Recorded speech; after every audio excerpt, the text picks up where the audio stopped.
Sinampanan ng reklamong direct assault ang motoristang nanakit sa isang MMDA traffic enforcer. Umani ng batiko sa mga social networking site ang ginawang pananakit.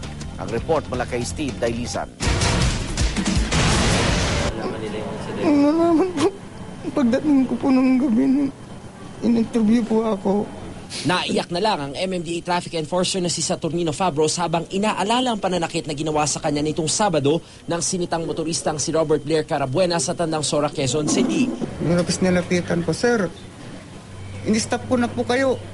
Dumiretso pa, sabi ko yun, umano pa.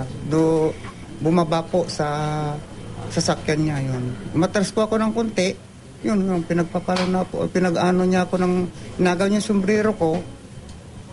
Tapos pinag-ano na niya ako. Inampahan niya ng reklamong direct assault sa Quezon City Prosecutor's Office si Carabuena. Gayun din ang kapatid nitong si Benjamin na humawak do kay Fabros habang sinasampal siya.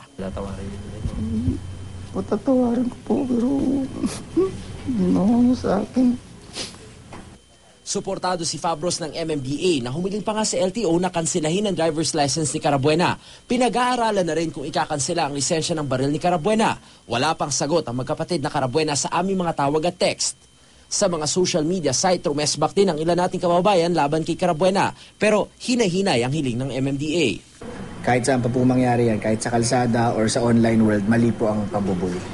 So kumbaga kahit na nakasala itong si Carabuena, mali pa rin. Hayaan na lang po natin na yung legal process po ang umiral at antayin na lang po natin yung tamang pagtakbo po ng legal process.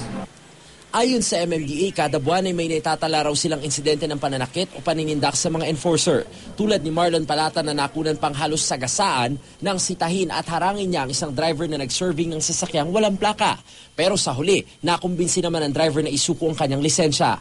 Noong nakarang taon naman, pinagbabaril ang traffic enforcer na si Larry Fiala ng isang motoristang kanyang hinuli dahil sa paglabag sa batas trapiko. Importante po kasi dyan yung talaga pong pakita po natin sa taong bayan na hindi po natin ito-tolerate itong mga ganitong gawain at kakasuhan po talaga namin ang mga tao na nananakit po ng ating mga enforcers. Para sa unang balita, Steve Dailisan reporting.